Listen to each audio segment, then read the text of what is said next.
अस्सलाम वालेकुम स्टूडेंट्स। आज जो हमारा नेक्स्ट टॉपिक है उसमें हम एलजी की डिफरेंट फॉर्म्स जो हैं उनको डिटेल में डिस्कस करेंगे। पीछे हमने एलजी के जो मेन करैक्टरिस्टिक्स थी वो हमने डिस्कस कर ली थी। इसमें से सारे ग्रुप्स इंक्लूड नहीं हैं स्मार्ट सिलेबस में, दैट इज़ वाई जितने ग्रुप हैं उन्हीं के नाम हम डायरेक्टली जो है वो इंक्लूड कर रहे हैं। तो उनमें आज के लेक्चर में हम नेक्स्ट जो है पहला जो उसका ग्रुप है यूग्लिनाइड्स वो डिस्कस करेंगे। तो यूग्लिनाइड्स के बारे में अगर आप जानना चाहें तो यूग्लिनाइड्स में डिफ़ाइन मैंने जो लिखी है ये आपके पास नहीं है, बुक पे लिखी हुई, वो आप यहाँ से नोट करेंगे कि जो यूग्लिनाइड है वो फ्लैजिलेटेड सिंगल सेल्ड ऑर्गेनिज्म है और उस ग्रुप का ऑर्गेनिज्म है जिसमें यूग्लिना और उससे रिलेटेड उसके डेरिवेटिव्स या उसके रिलेटिव्स पाए जाते हैं। यानी मेन तौर पे आप ये कहते हैं कि ये यूग्लिना का ग्रुप है जिसको आप यूग्लिनाइड्स कहते हैं। तो यूग्लिनाइड्स सिंगल सेल्ड हैं और फ्लैजिलेटेड हैं। इनकी जो फीचर करैक्टरिस्टिक है वो दोनों वाली है, बोथ दोनों की। कौन कौन सी? प्लांट की और एनिमल्स की। इस बात का क्या मतलब हुआ? इस बात का मतलब ये हुआ कि इनमें ऐसे करैक्टरिस्टिक्स हैं जो प्लांट में भी पाए जाते हैं और एनिमल में भी पाए जाते हैं। प्लांट में पाया जाने वाला फीचर कौन सा है इसमें? जो इसमें क्लोरोफिल पाया जाता है, ये फोटोसिंथेसिस करवाता है, प्लांट की करैक्टरिस्टिक है, इसमें भी पाई जाती है। इसके साथ साथ इसमें फ्लैजलम है जिसके ज़रिए से मूव करता है, मूवमेंट देता है, लोकोमोशन देता है। चूँकि आपने पढ़ा हुआ है कि प्लांट्स लोकोमोटरी नहीं होते, लोकोमोशन नहीं देते, जबकि ये दे रहा है। इसका मतलब ये हुआ कि ये वाली करैक्टरिस्टिक्स एनिमल की है। एनिमल जो हैं वो लोकोमोटरी होते हैं, वो लोकोमोशन करते हैं, तो ये फीचर एनिमल्स का आ गया। इससे मुराद ये हुई कि ये दोनों का इंसेस्टर है।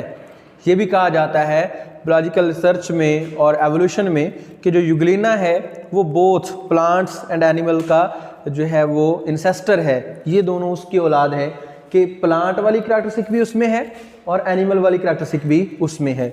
इस लिहाज से फिर अगर हम उसकी टैक्सोनॉमिक पोजीशन देखें कि हम उसको कहाँ प्लेस करते हैं, तो फिर हमें उसको दोनों किंगडम्स में ग्रुप वाइज एक एक ग्रुप के तौर पे ऐड करना पड़ता है। किसी एक में हम उसको ऐड नहीं कर पाते। फिर इसलिए यहाँ पे जैसे मैंने मेंशन किया कि ये क्लासीफाई होता है दोनों अलग-अलग किंगडम्स में। एक किंगडम है प्लांटी, दूसरा किंगडम है एनिमेलिया। जो प्लांटी किंगडम है उसमें हम जिस ग्रुप में इसको रखेंगे वो एलजी ग्रुप होगा, चूँकि ये एलजी लाइक प्रोटिस्ट्स हैं। और अगर हम इसको एनिमेलिया में डिस्कस करेंगे तो ये प्रोटोजोवन्स में आएगा, चूँकि ये प्रोटोजोवा जैसा है। अब इन दो ग्रुप्स में इसकी डिस्ट्रीब्यूशन भी ये ज़ाहिर करती है, टैक्सोनॉमिक पोजीशन भी ये ज़ाहिर करती है कि ये इन दोनों की करैक्टरिस्टिक रखने की वजह से ये जो है उसका इंसेस्टर कहलाता है। अब इसमें अगर हम मॉलिक्यूलर डेटा देखें तो मॉलिक्यूलर डेटा के लिहाज से ये क्लोजली रिलेटेड टू दी जू फ्लैजिलेट से मिलता जुलता है, क्योंकि ज़्यादातर करैक्टरिस्टिक्स इसमें जू फ्लैजिलेट जैसी हैं जो हमने पहले पढ़े थे कि उनमें फ्लैजेला होता है और ज़्यादातर मूवमेंट वो फ्लैजेला के ज़रिए से ही करते हैं।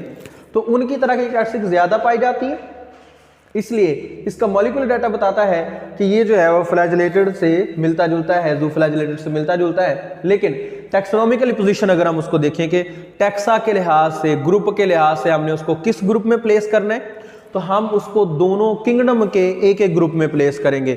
जो किंगडम प्लांटी है उसका जो ग्रुप है एलजी उसमें प्लेस करेंगे इसको, जबकि जो किंगडम एनिमेलिया है उसका ग्रुप जो है प्रोटोजोवा उसमें इसको हम इंक्लूड करेंगे। जबकि मॉलिक्यूलर डाटा बताता है कि ये जूफ्लैजिलेट जैसा है। इसके बाद अगर हम देखें इसमें पिगमेंट्स के इसमें कौन से पिगमेंट्स पाए जाते हैं, तो पिगमेंट्स जो हैं प्लांट लाइक भी होंगे और एनिमल लाइक। अब जो पिगमेंट्स प्लांट लाइक हैं उनमें नंबर 1 पे आता है क्लोरोफिल। तो क्लोरोफिल जैसे कि मेरा बेटा आपको पता है फोटोसिंथेसिस के लिए होता है और ग्रीन पिगमेंट है, तो डेफिनेट सी बात है इसका कलर भी ग्रीन होगा। तो क्लोरोफिल पाया जाता है इसमें। कुछ यूग्लिनाइड्स जो हैं वो क्लोरोफिल लूज कर देते हैं जब वो डीप सी में जाते हैं तो वो जो क्लोरोफिल लूज कर देते हैं तो वो हेटेरोट्रॉफ हो जाते हैं। What do you mean by heterotroph? Heterotroph का आपको पता होगा ऐसे पौधे, ऐसे जानवर हैं जो कि अपनी खुराक को तैयार नहीं कर सकते।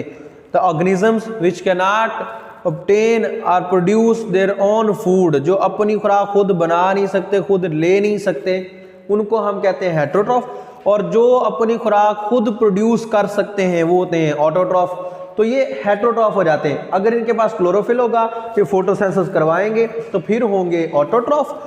अगर क्लोरोफिल लूज हो जाएगा तो फिर होंगे हेटेरोट्रॉफ। फिर इसके अलावा जब वो हेटेरोट्रॉफ हो जाएंगे तो फिर उनकी खुराक क्या होगी, हमें ये भी पता होना चाहिए। फिर वो कहेंगे इनजेस्ट करेंगे, यानी निगल के खाएंगे। और किसको खाएंगे? ऑर्गेनिक मैटर को, जो वहाँ पे मौजूद होगा। ऑर्गेनिक मैटर जिसमें कि डेड डिकेइंग मैटर भी हो सकता है, दूसरा मैटर भी हो सकता है, लिविंग या डेड, किसी को भी छोटे माइक्रो ऑर्गेनिजम्स को ये खा लेंगे। तो ऑर्गेनिक मैटर ही सिर्फ ये खाएंगे। कुछ स्पीशीज इसकी ऐसी हैं जो हमेशा कलरलेस रहती हैं, हमेशा ही कलरलेस रहती हैं, मतलब उनमें पिगमेंट शो ही नहीं होता, ये वाला। अब उस लिहाज से इसकी जो बेस्ट एग्जांपल है वो है यूग्लेना, जो कि जिसकी स्ट्रक्चर मैंने यहाँ पे आपको शो भी किया है। तो यूग्लेना जो है वो इस शेप का नज़र आता है। इसमें फ्लैजेलम होता है, इसमें ये स्टिग्मा है जो आई शेप्ड होता है, आँख की तरह का काम करता है। इसमें ये रिजर्वायर है जहाँ से ये निकलता है, फ्लैजेलम, बेसल बॉडी जिसको हम कहते हैं। इसका न्यूक्लियस है, इसमें न्यूक्लियोलस है, इसमें ये क्लोरोप्लास्ट है, इसके ऊपर पेलिकल है। अगर आपको याद हो तो हमने जूफ्लैजिलेट और सिलिएट्स में हमने देखा था पेलिकल को। और इसमें कंट्रैक्टाइल वेक्यूल है। कंट्रैक्टाइल वेक्यूल का अगर आपको याद हो तो ये हम कह रहे थे फ्रेश वाटर जो एनिमल्स होते हैं उनमें पाया जाता है। और करता क्या है, ये वाटर रेगुलेशन करवाता है उन एनिमल्स के अंदर। तो यहाँ तक ये बात होगी हमारी यूग्लेनाइड्स की, जिसमें हम कहते हैं कि ये फ्लैजिलेटेड सिंगल सेल्ड ऑर्गेनिज्म है, जो जैसे कि यूग्लेना इसमें पाया जाता है, यूग्लेना का ग्रुप है। इनकी फीचर कार्टिस्टिक्स ये है कि ये प्लांट और एनिमल दोनों जैसे हैं, सो दैट टेक्सोनॉमिकली हम इसकी पोजीशन देखें तो दोनों में आती है, प्लांट में भी एनिमल में भी। प्लांट में एल्गी ग्रुप, एनिमल में जो प्रोटोजोवन ग्रुप है वो। पिगमेंट्स इसमें क्लोरोफिल होता है जो प्लांट लाइक है। अगर नहीं होगा तो ये हेटेरोट्रॉफिक होगा, अगर होगा तो ऑटोट्रॉफिक होगा। हेटेरोट्रॉफिक होगा तो ऑर्गेनिक मैटर खाएगा। और इसके अलावा बहुत सारी स्पीशीज कलरलेस ही रहती हैं हमेशा, और उसकी एग्जांपल है यूग्लेना। उसकी स्ट्रक्चर हमने शो की है, आपने बनानी भी है।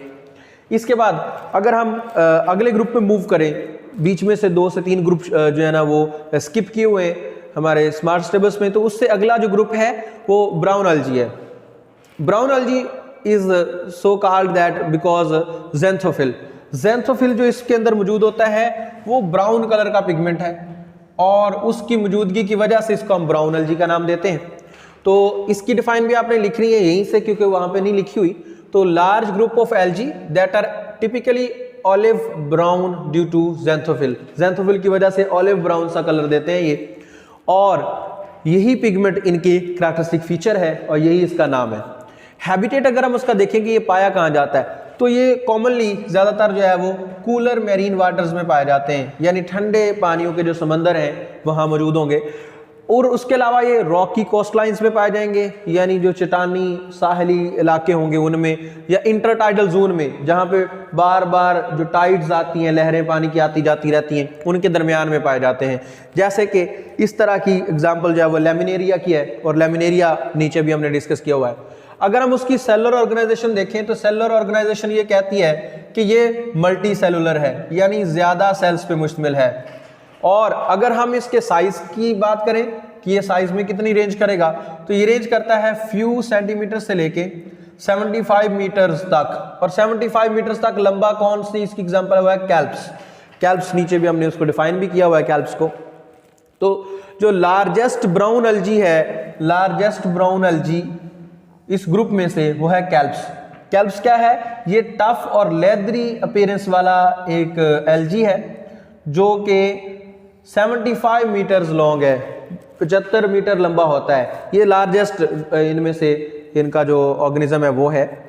और अगर हम इसकी स्ट्रक्चर डिस्कस करें कि स्ट्रक्चरली तौर पे किस तरह का नजर आएगा, चूंकि हम कह रहे हैं algae is plant like protist not actual plants, ये मुकम्मल तौर पे पौधे नहीं हैं, पौधों की तरह के हैं। इसका मतलब ये हुआ कि जिस तरह हम पहले कह रहे थे कि अगर पौधों की तरह के हैं तो उसमें फिर पौधों की तरह की स्ट्रक्चर्स होंगी, ना कि एक्चुअल पौधे वाली स्ट्रक्चर्स।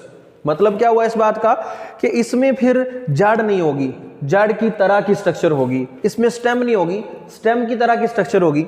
और इसमें लीव्स नहीं होंगे, बल्कि लीव्स की तरह की स्ट्रक्चर्स होंगी। यूं समझ लें कि ये उसकी नकल है, कि उसकी तरह के फीचर्स जाहिर करता है लेकिन एक्चुअल वही फीचर जाहिर नहीं करता।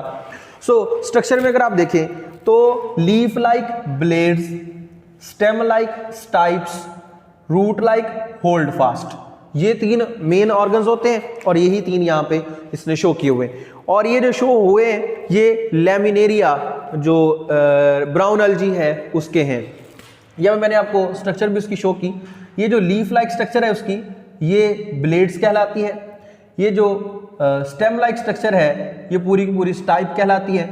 और जो रूट लाइक स्ट्रक्चर है उसको आप होल्ड फास्ट कहते हैं। होल्ड फास्ट मीन्स एंकरिंग, पकड़ने वाली, किसी चीज में उसको गाड़ने वाली।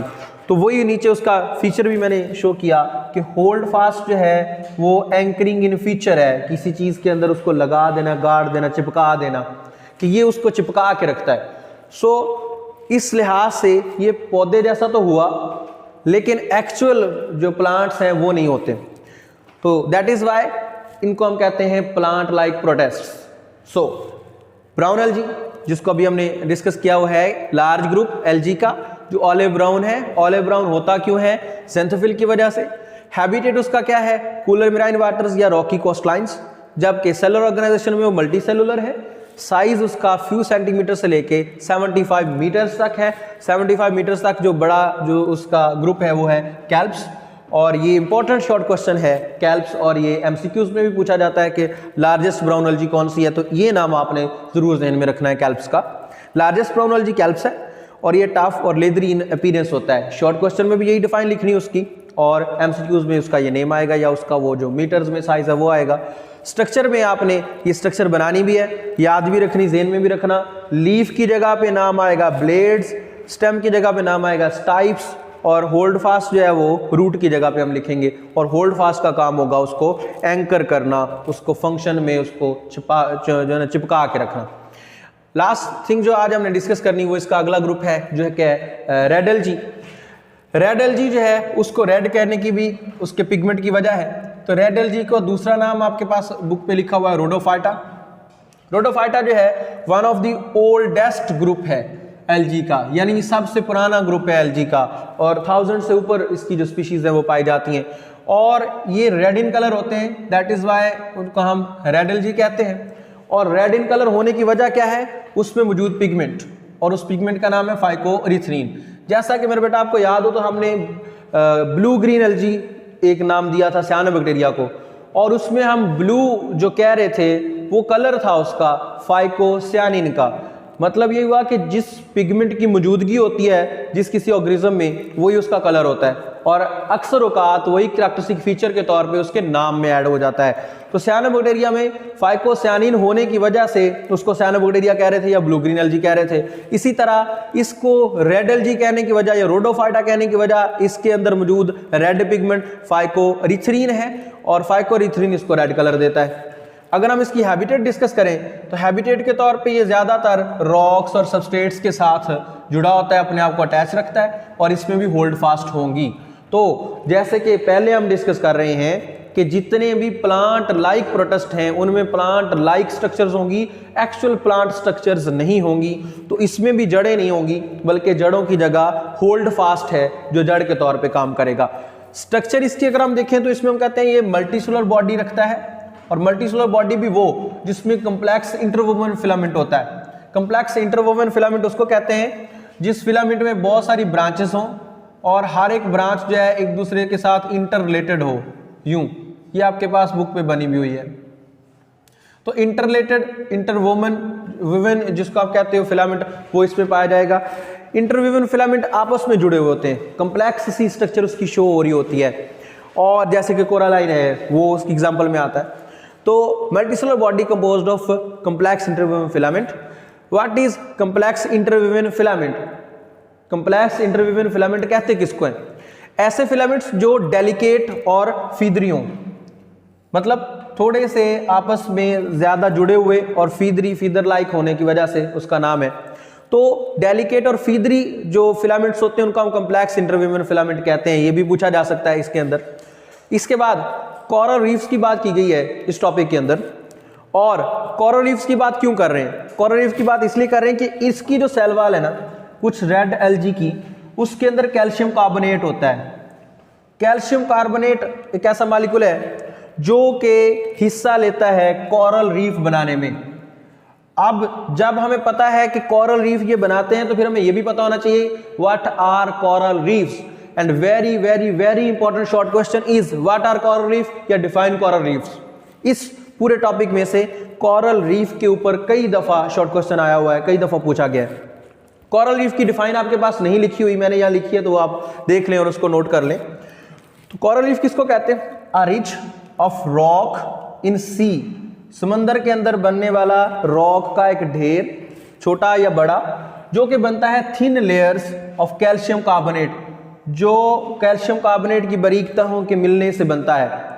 और वो जो कोरल रीफ्स हैं, अगर वो थोड़े थोड़े मिलते जाएं तो आइलैंड्स की जो है ना वो शक्ल इख्तियार कर लेते हैं। और आइलैंड पूरे का पूरा अलग एक कम्युनिटी बनाता है, जो कि सिंपल भी हो सकती है, कम्प्लेक्स भी हो सकती है, जिसमें बाकी चीज़ें जो है ना वो भी रह सकती हैं, कुछ ऑर्गेनिजम्स भी उस पर रहते हैं। सो दैट इसलिए चूंकि ये कोरल रीफ्स बनाते हैं, इसलिए हमने इसके कैरेक्टरिस्टिक फीचर में कोरल रीफ को डिस्कस किया और उसकी डिफाइन भी दी हुई है।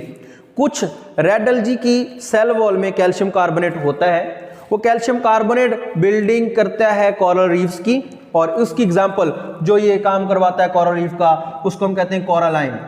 ये नाम भी आपने ज़हन में रखना, आपके पास नहीं लिखा हुआ बुक पे। एग्जांपल है उसकी कोरालाइन, जो कोरल रीफ बनवाता है। और यही बार बार मैं आपको बता रहा हूँ, यही वाला उसमें से इंपॉर्टेंट शॉर्ट क्वेश्चन है। ठीक है जी। तो रेड एल्गी यहाँ तक कंप्लीट हुआ कि इसमें रोडोफाइट होता है, रेड कलर होता है, फाइकोरिथ्रीन होता है, रॉक्स सब्सटेंसेस के साथ मिला होता है, कंप्लेक्स इंटरवोवन फिलामेंट से इसकी स्ट्रक्चर बनती है, और कुछ इसमें फ्लैटेंड शीट वाले होते हैं, मतलब इसमें कुछ में शीट्स जो बिल्कुल फ्लैट सीधी होती, इंटरवोवन नहीं होती। कोरल रीफ बनाता है, ये से मेन कैरेक्टरिस्टिक है। कोरल रीफ बनाने की वजह इसकी सेल वॉल में मौजूद कैल्शियम कार्बोनेट का होना है, और कैल्शियम कार्बोनेट जिसकी सेल वॉल में होता है उस एल्गी का नाम है कोरालाइन, और कोरालाइन जो है वो कोरल रीफ बनाता है। कोरल रीफ रिज होता है रॉक का, सी के अंदर, जो thin layers of calcium carbonate से बनता है। ठीक है जी, अल्लाह हाफिज।